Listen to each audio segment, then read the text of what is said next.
이제 투자 금액이 산출이 됐는데요. 그랬으면 이제 이 2,100억이 넘는 이 돈을 어떻게 조달할 건지, 이제 조달 금액에 대한 계획을 짜야죠. 우리가 부동산 투자할 때 이제 자금을 조달하는 방법은 여러 가지가 있는데, 크게 보면은 타인 자본과 자기 자본 두 가지죠. 그리고 타인 자본은 기본이 일단 차입금입니다. 우리가 부동산을 담보로 차입을 하면은 이자율이 굉장히 낮기 때문에 당연히 이 레버리지 효과를 써야죠. 그리고 차입금을 빌릴 때도 한 개 금융기관으로부터 하나의 트렌치로 빌릴 수도 있지만, 뭐 은행권에서 받을 수 있는 만큼 받은 다음에 조금 이자율이 높더라도 후순위 차입금을 더 받는 경우도 있습니다. 또는 뭐 유리하기만 하다면 그런 트렌치를 몇 개라도 나눌 수 있겠죠. 여기서는 이제 그런 트렌치 나누는 거에 대한 실습을 위해서 차입금을 선순위와 후순위 두 개로 나눠 보겠습니다. 선순위 차입금이라는 것은 내가 돈을 갚지 못했을 때 가지고 있는 모든 재산으로 이 선순위 채권자한테 먼저 갚을 만큼 갚는 거예요. 그리고 돈이 남으면 이제 후순위까지도 갚는 겁니다.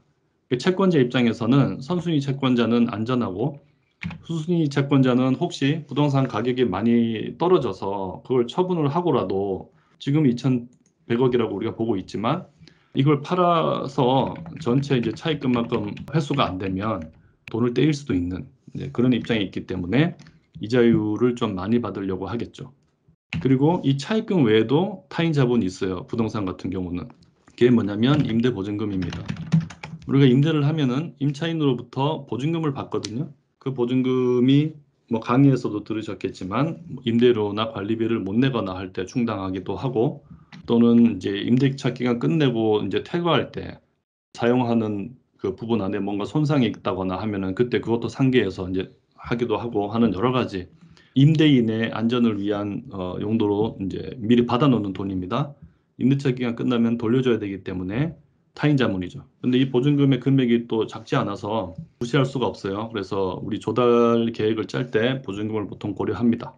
이렇게 차입금이나 보증금과 같은 타인 자본 외에는 나머지는 자기 자본으로 조달해야죠. 그걸 이제 자본금이라고 적어보겠습니다.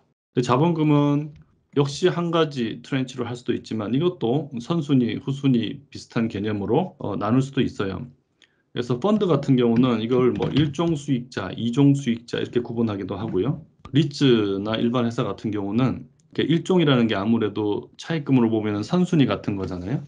하지만 자본금 같은 경우는 원금이 보장되고 하는 게 아니기 때문에 누구 거를 뭐 먼저 갚고 뭐 그런 개념이 아니에요. 이거는 이제 차입금 다 상환하고 이익이 남았을 때 수익에 대한 배당을 이제 어떻게 해줄 거냐 하는 거를 여러 가지 방식으로 짜는 건데, 뭐 일정 퍼센티지까지는 우선적으로 배당받을 수 있는 그런 권리를 주는 이제 그런 경우가 보통 일종에 해당합니다. 리츠나 회사 같은 경우는 그런 주주를 이제 주주라고 하는데요. 우선주 포함해서 여러 가지 특징을 가진 주식을 좀 더 넓게는 종류주라고 부릅니다. 그래서 일단 여기서는 종류주라고 한번 써보고요. 그거보다 이제 더 후순위라고 할 수 있는, 사실 자본금에서는 선순위, 후순위라는 말이 좀 어울리진 않는데, 그러니까 이 전체 자금 조달의 구조에서 가장 위험이 높으면서 실제 이제 진정한 투자자의 입장에 있는 게 이제 이종이죠.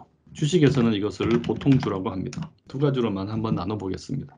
그게 자금의 소스가 차입금, 보증금, 자본금 이렇게 세 덩어리가 되는 거죠. 그리고 이걸 각각 얼마씩 조달할 것이며 그것의 이제 조건이 어떻게 되는지 이런 것들을 이제 우리가 정해야 되는 겁니다. 그래서 이 조달 금액 정할 때 차입금에 대해서는 우리가 정해줘야 되는 조건이 일단 이자율이 있죠. 빌리는 돈이니까 몇 퍼센트씩 이자를 갚아야 될지.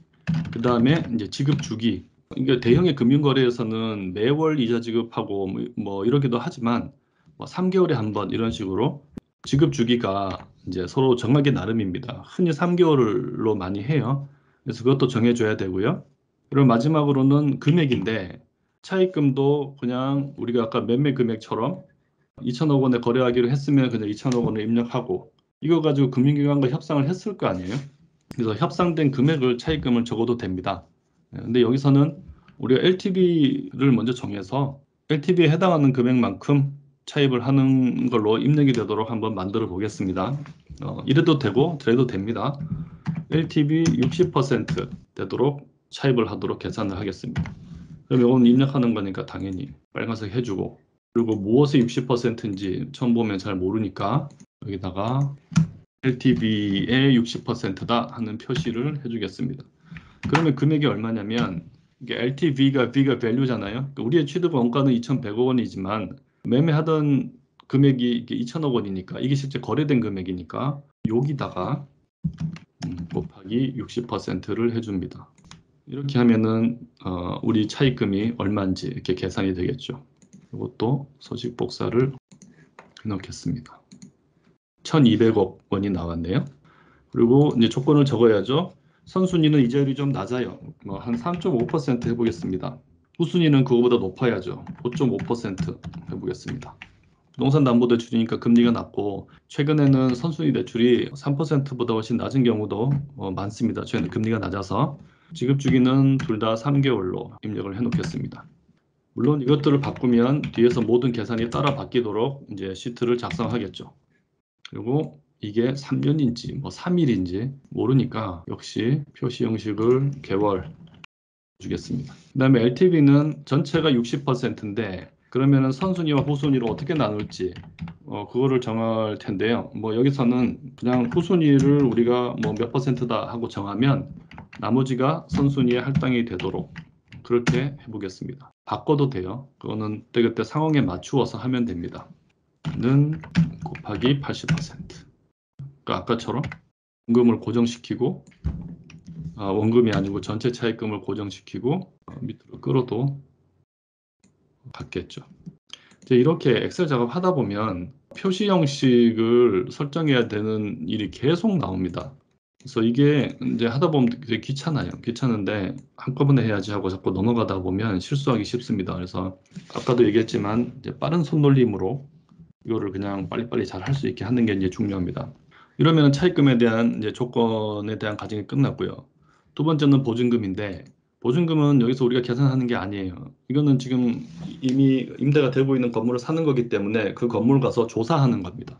그 건물에 가서 이제 조사를 하게 되면 총 임차인이 몇 군데가 있는데 이런 것들을 쫙 정리를 하거든요. 이제 그거를 임대차 현황을 표로 정리한 것을 렌트롤이라고 한다고 했습니다. 나중에서는 이 렌트롤 시트가 완성이 되면 거기에 있는 합계를 여기다가 이제 참조하는 식이 되겠죠. 그러니까 일단 빈셀로 갑니다. 그다음에 이제 자본금은 우리가 또 정해줘야죠. 자본금의 계산은 전체 필요한 취득 원가에서 내가 타인 자본으로 조달할 수 있는 차입금과 보증금까지 빼준 금액이 됩니다.